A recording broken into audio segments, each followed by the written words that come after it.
What's up, YouTube? All right. Hey, everybody. My name is Michael Music, and the conversation that I want to have today revolves around specialized knowledge. So, this is chapter 5 of Think and Grow Rich, and I'm going to read some of the pages, but also freeball it a little bit and really just talk about the main key points of the first few pages. So, a little bit about this book is the first few pages of each chapter really gets into the definitions and the important stuff, the one liners that people often read over but don't realize that they are really telling you directly what it is that you got to do. So I wanted to read over those, and then the other half of the chapter involves a bunch of stories from Napoleon Hill's experience. So I'm going to stick today to just the first like 4 pages, talk about what really stood out to me in this chapter, and just talk about it from there. So, in chapter 5, he says, this is personal experiences or observations, the fourth step toward riches. Okay, so he says there's two types of knowledge, right? You got general and specialized. He says general knowledge, no matter how much general knowledge you have, in great quantity or variety it may be, is of but little use in the accumulation of money. Okay, now he goes on to explain that the colleges, right? They're universities, are storehouses for a bunch of general knowledge, right? Most people, if you have gone through college, you understand a lot of the classes that you take really is just like, okay, I could have watched this on YouTube and learned just enough about it, right? It's a bunch of general knowledge. And he even goes on to say that most of the professors have but little or no money, right? Because they specialize on teaching knowledge, but they do not specialize on the organization or the use of knowledge. Okay.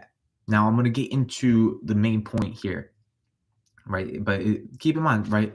You go through college, professors aren't rich, right? So why should I listen to the professors when all they did is have a bunch of organized, or they don't even have organized knowledge. They got a bunch of organized general knowledge, right? They're not directing it in to obtain money.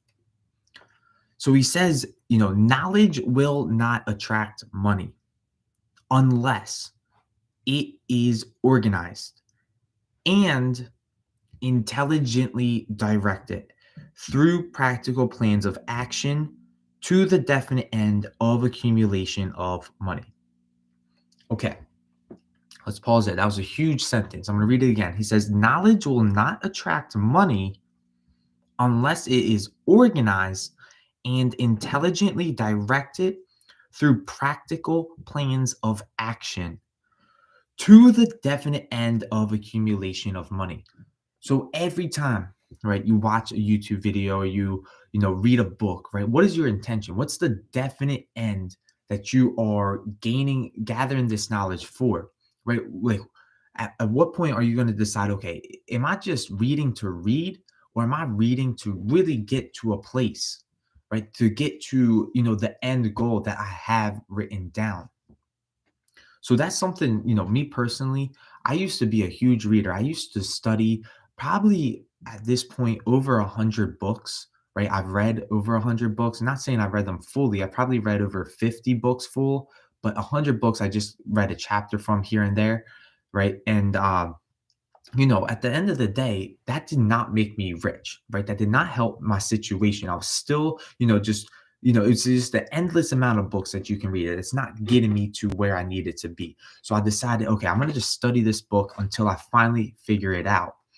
And, it's right here. Like the knowledge that you're reading will not attract money, right? Why am I reading this book? Why am I doing this YouTube video or this live? It's because I want to attract money. I want to get rich. Okay.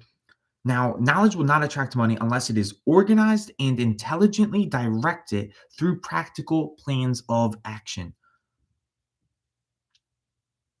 to the definite end of accumulation of money. Okay, what does that mean to make practical plans of action, right? Why do I gather knowledge?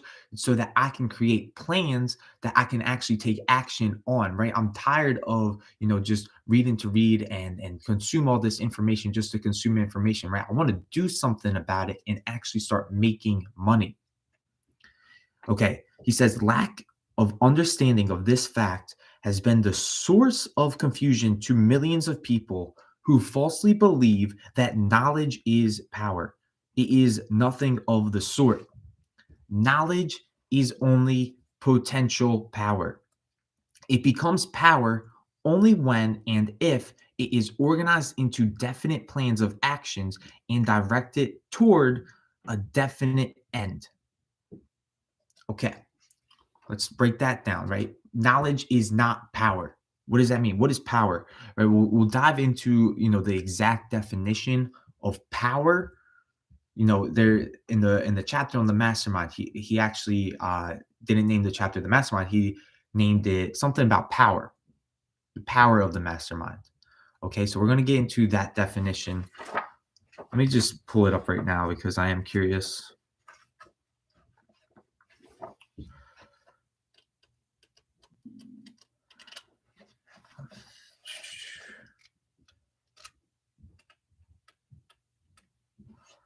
Nope. Okay, what chapter was? Okay, power of the mastermind. Okay, so he defines power as organized and intelligently directed knowledge. All right, boom. We're talking about specialized knowledge. Now, what is the definition in power? In this book, Napoleon Hill refers to power as the organization and intelligently directed knowledge, right? Are you smart just to be smart, or are you smart so that you can get rich? That's the question. That's the question I want to figure out. Am I smart so that I can be smart and show people up with my smarts, or am I smart to get rich? Okay. He says this missing link in all systems of education known to civilization today may be found in the failure of educational institutions to teach their students how to organize and use knowledge after they acquire it. All right. So, you know, what does college do, right? We take all these classes and we just pass a test, right? I passed a final exam, and then after that, what like I'm not saying I did the right thing, but what did I do immediately after I passed the final? I immediately dumped that information out of my memory, because all I was doing in college was memorizing so that I can pass these tests. All right. At the end of the day, it really didn't teach me anything. It just, I just memorized a bunch of stuff. Okay, he says many people make the mistake of assuming. All right, no, so he's going to go into a story of Henry Ford here, and a lot of people called Henry Ford uneducated at the time. But Henry Ford, for those of you who don't know, I think had just a third grade education. Maybe it was a sixth grade education, but he proves that he really is intelligent because he knows how to acquire the knowledge that he needs, because he's formed a mastermind group who will give him the knowledge that he needs on command. So that's a story that Napoleon Hill goes into here.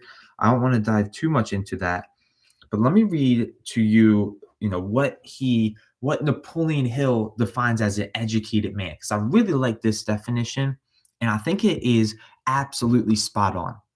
So hear this closely, because this is not what you think an educated man is. He says an educated man is one who has so developed the faculties of his mind that he may acquire anything he wants or its equivalent without violating the rights of others.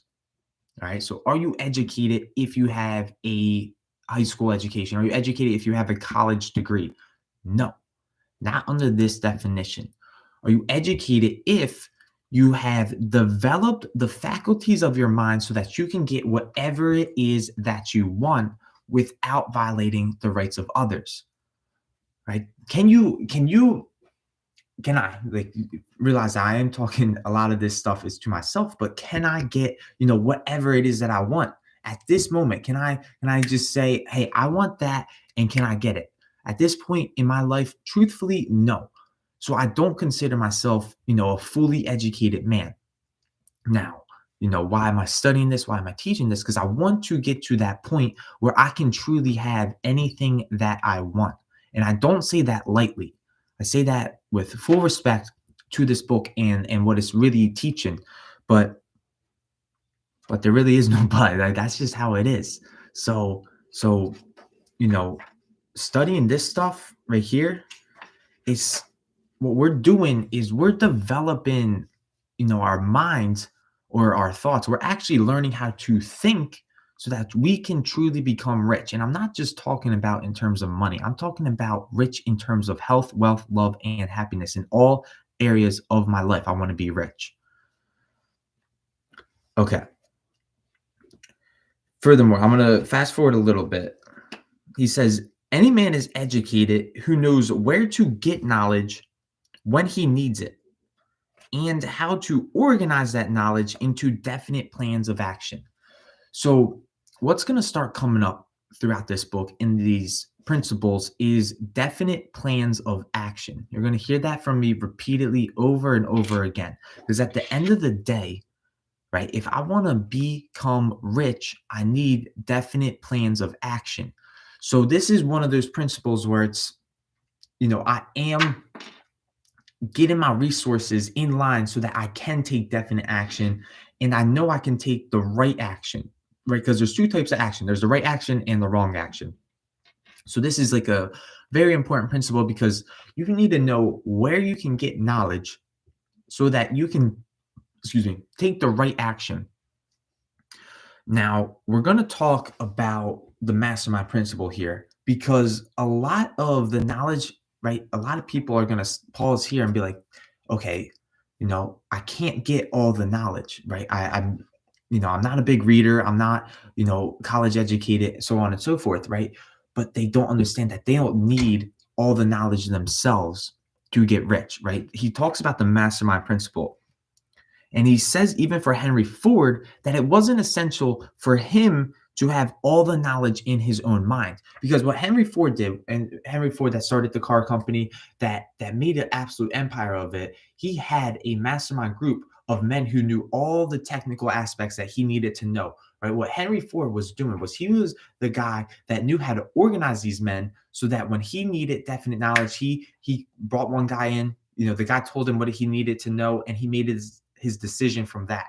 And that's how he built his empire, right? If you were to go back in time and ask Andrew Carnegie how much he knew about the steel business, truthfully, according to this book here, he says Andrew Carnegie knew really nothing about the steel business, but he knew how to organize men so that they could be a part of his mastermind and tell him what he needed to know so that he can really make, the biggest fortune in the world.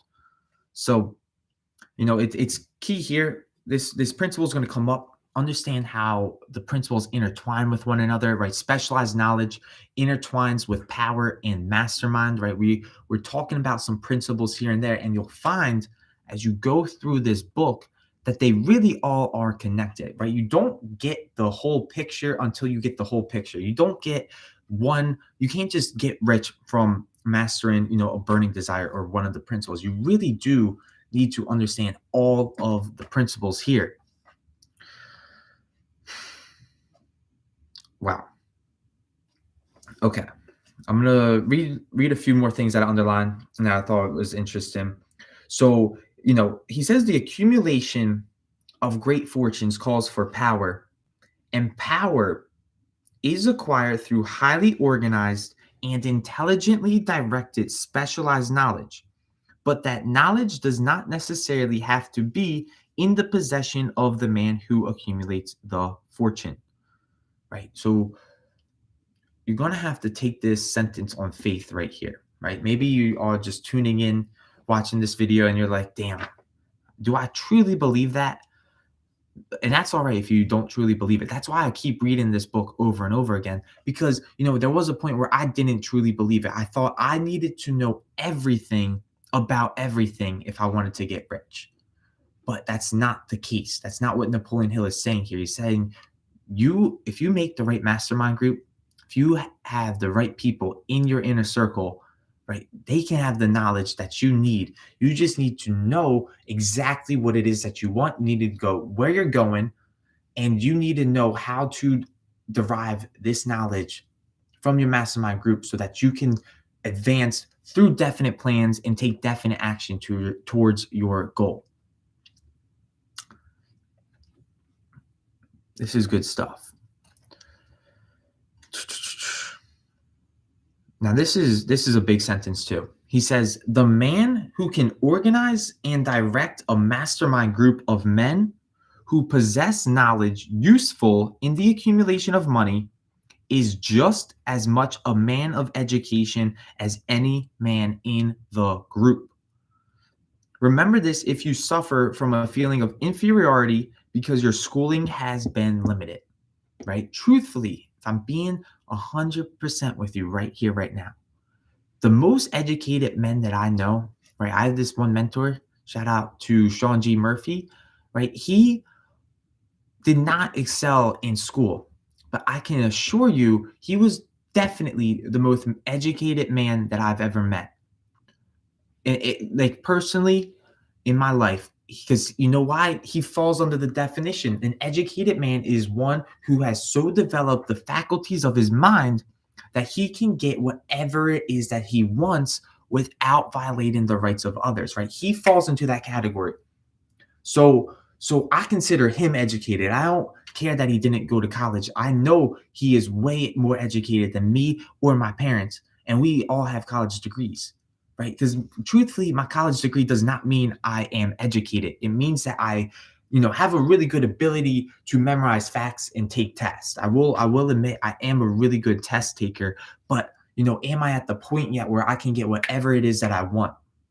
So that's what we're talking about here. We're not, this is not like light conversation right here. This is serious stuff.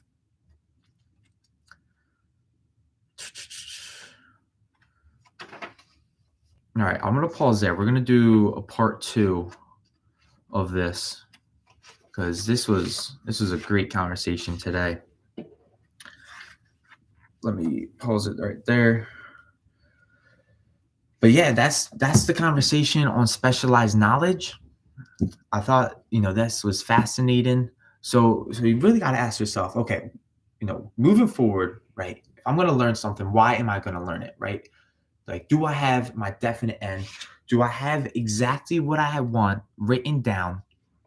And, am I moving in the direction forward to the goal? And am I acquiring the right knowledge that I need to get there, right? It doesn't matter. Schools, truthfully, I learned more from the internet and books than I learned ever from school, right? School gave me a bunch of general knowledge that I was just really good at memorizing and taking tests on, but I didn't learn to do anything with that general knowledge. I did not learn how to get rich with that general knowledge.